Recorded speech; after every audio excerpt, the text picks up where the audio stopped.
नमस्कार दोस्तों। स्वागत है आपका मेरे YouTube चैनल काली रात फाइल्स पर। और आज मैं आपको एक ऐसी रात का सच सुनाने जा रहा हूं जिसे सुनकर शायद आप फिर कभी अकेले ड्राइव करने की हिम्मत न कर पाएं। ये कहानी है विक्रम की, जो एक ट्रक ड्राइवर है। अब इस कहानी को हम विक्रम जी के नजरिए से सुनते हैं। उस रात विक्रम नेशनल हाईवे 44 पर था। ये वो स्ट्रेच है जिसे ट्रक ड्राइवर मौत का हाईवे कहते हैं। रात के ठीक 2 बज रहे थे। बाहर इतना घना अंधेरा था कि लगता था जैसे रोशनी भी उसे छूने से डर रही हो।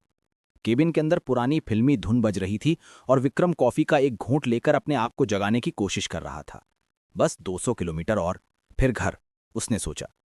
उसने जरा सा वॉल्यूम बढ़ाया और तभी रेडियो में वो अजीब सी खरखराहट आई। गाने के बीच में एक धीमी, टूटी हुई बच्चों के रोने की आवाज। विक्रम ने तुरंत रेडियो बंद कर दिया। उसके माथे पर पसीना आ गया। नींद का असर है, उसने खुद को समझाया, लेकिन उसका दिल जानता था कि यह नींद नहीं थी। अगले ही मोड़ पर हेडलाइट की रोशनी में एक आकृति दिखी। सड़क के एकदम किनारे एक छोटी बच्ची, उम्र शायद 8 या 10 साल, एक पुरानी मैली फ्रॉक पहने हुए, और उसके हाथ में अंधेरे के बावजूद चमकता हुआ एक लाल गुब्बारा था। इतनी रात को इस सुनसान खतरनाक हाईवे पर एक अकेली बच्ची। विक्रम का पैर भेक पर पड़ गया। उसने हॉर्न बजाया। लड़की नहीं मुड़ी। उसकी पीठ ट्रक की तरफ थी। वो बस खड़ी थी। विक्रम का पुराना तजुर्बा उसे चीख चीख के कह रहा था, रुक जा विक्रम, कोई फंसा हुआ होगा। लेकिन साथ ही उसके मालिक की आवाज भी गूंजी कि NH 44 पर रात को कभी किसी के लिए मत रुकना, अगर रुका तो वापस नहीं आएगा। डर और तजुर्बे की लड़ाई में तजुर्बे ने जीत हासिल की।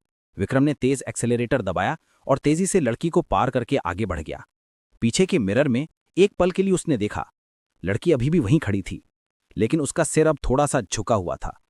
विक्रम ने लगातार 5 मिनट तक ट्रक को पूरी रफ्तार से भगाया।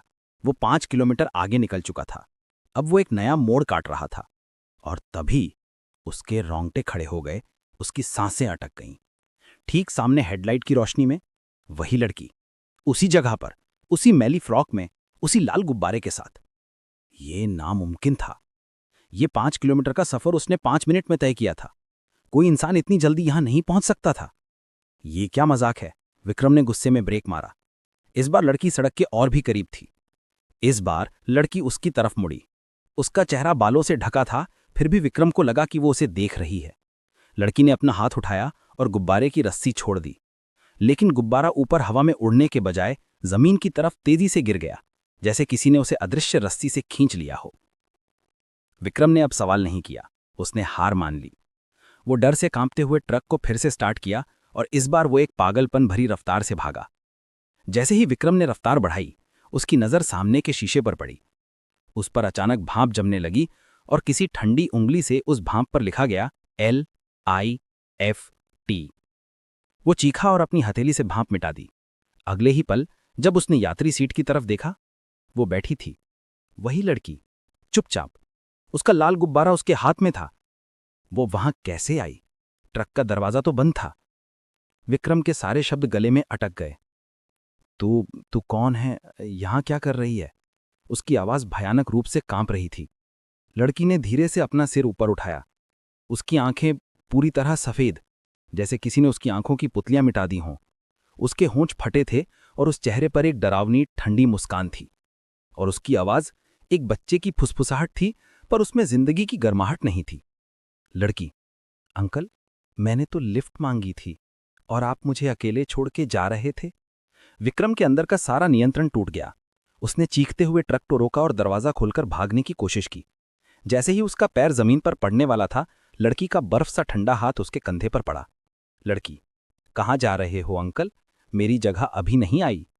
विक्रम ने पलटकर उसे धक्का देना चाहा, लेकिन उसका हाथ लड़की के शरीर से सीधा आर पार हो गया, जैसे उसमें हवा को छुआ हो। ये महज कोई भूत नहीं था, ये कुछ और था। विक्रम डर के मारे चीखता रहा जब तक उसकी आवाज गले में घुट न गई। जब उसने हिम्मत करके आंखें खोली, सीट खाली थी, लड़की गायब थी।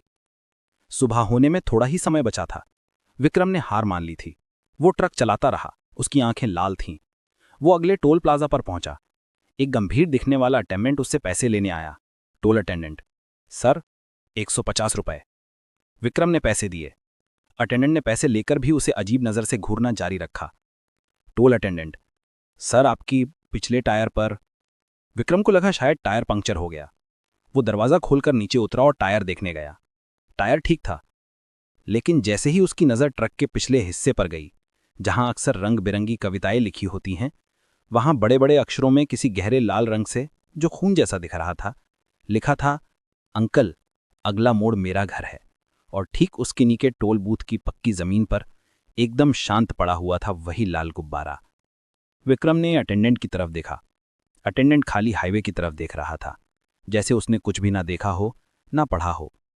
विक्रम ने गुब्बारे को लात मारी और वापस ट्रक में बैठ गया। अब वो भागा नहीं, उसने ट्रक स्टार्ट किया और उस अंतिम मोड़ की ओर बढ़ गया, जहां उसे अपनी जिंदगी की सबसे भयानक डेस्टिनेशन पर पहुंचना था।